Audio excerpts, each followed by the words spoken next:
It may not surprise you to find out that the most Googled beauty search term is how to treat acne, and it certainly doesn't surprise me given the volume of patients with acne I see in my practice. So I just wanted to do a series of 3 videos focusing on products available over the counter to tackle this oh so common and oh so heart-sink problem. Now, a good skincare regime should come together like an orchestra where every component plays a role and that the outcome is greater than the sum of the individual parts. So let's get started. Now, my first video is going to be on how to cleanse acne-prone skin based on numerous comments on the last set of videos we did for YouTube and kind of questions I get on Twitter and my Facebook page all the time. It's obviously something that confuses a lot of people. I have to say, I don't think cleansing should be that complicated. And I think that if you understand what to expect from cleansing, it should be very straightforward to find a good one.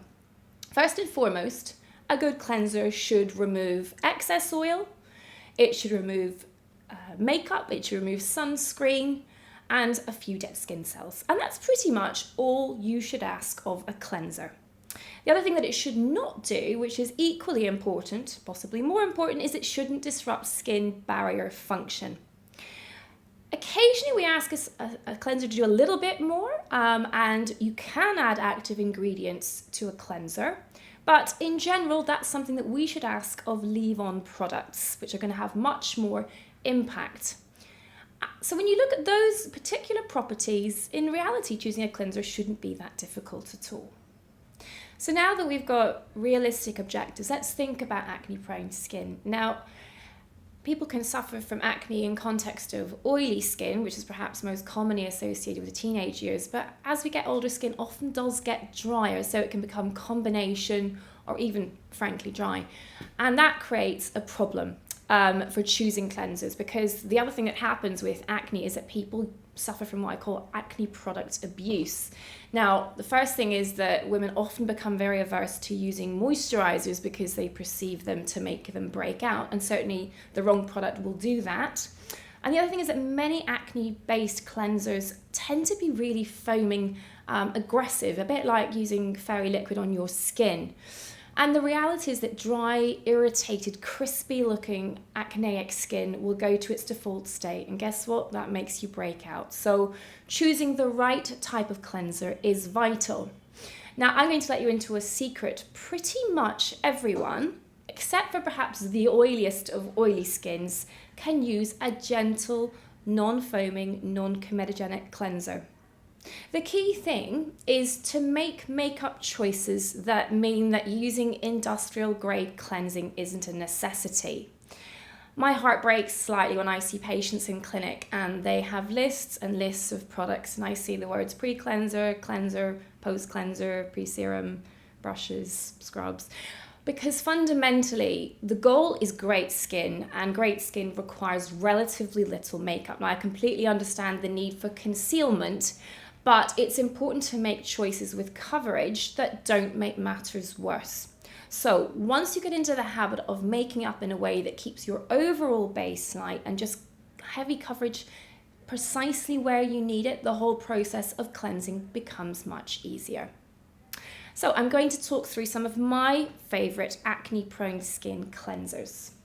Now, the first one is one that many of you will know because it's been discontinued, and perhaps I shouldn't even be talking about it because it's just fueling the fire that is this product is no longer available, but its properties are perfect for acne-prone skin, so it would be a real omission not to mention it, and it is still available in certain countries, as my Instagram followers will know. So the physiological cleansing gel from La Roche-Posay is, in my mind, the perfect cleanser for pretty much everyone because it's non-foaming, it gets makeup off, it doesn't clog your pores, and it actually provides a nice cleansing experience because it's a luxurious texture. And I think that given that we cleanse twice a day, we should extract some pleasure from the process. So in my mind, this is pretty much hard to beat.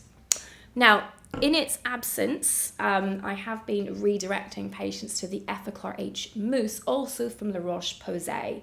The mousse gives it an extra fun element because it's quite a nice thing to cleanse with. And it has similar properties. It doesn't dry out skin that's already fragile from using acne treatments. it gets makeup off, it rinses clean, and it doesn't clog up pores. A good alternative to the La Roche-Posay one, which I don't have with me today, is the Aven Gentle Gel Cleanser. So a very similar product in terms of its properties, non-drying and highly effective.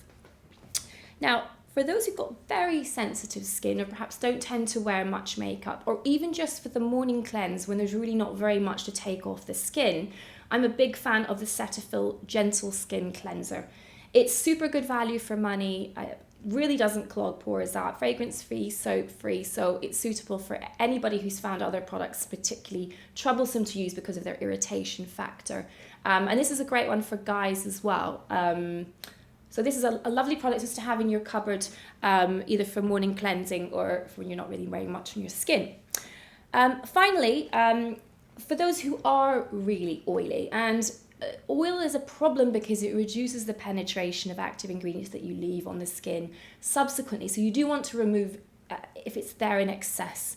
And I like to look for products with salicylic acid at 1 to 2% for that purpose. And this is my favorite. It's a product from Abaji, the Cleansiderm Daily Care Foaming Cleanser. It's a very lightly foaming product, so it's not an aggressive one. It doesn't leave skin tight. And the 2% salicylic acid just gives you a little bit of extra oomph at getting rid of excess oil, and it has some anti-inflammatory properties too. So those are 5 of my favorite cleansers. Now, to come on to talk about other adjuncts to cleansing, some patients do say that they don't feel terribly clean after using a non-foaming cleanser, which I think is largely a sort of a cultural thing. We've all grown up being recommended cleansers that foam aggressively, and that sort of tight feeling we association with cleanliness. So I have no problems with people using a muslin cloth, this is a well-used one, but it is clean, as an adjunct to cleansing to actually lift the cleanser off the skin. So what I recommend you do is take a £2 coin sized amount of product, apply it to damp skin, massage it in thoroughly for a good minute, especially post sunscreen and makeup use. And you know, you can rinse that clear, but if you feel like you really want some extra help to make sure your face is completely clean, use a damp muslin cloth to wipe it off, not to rub it off or just scrub, because anything physical in its sort of attempts to exfoliate the skin is not the friend of anyone with acne. And then rinse clear once you've removed the cleanser residue.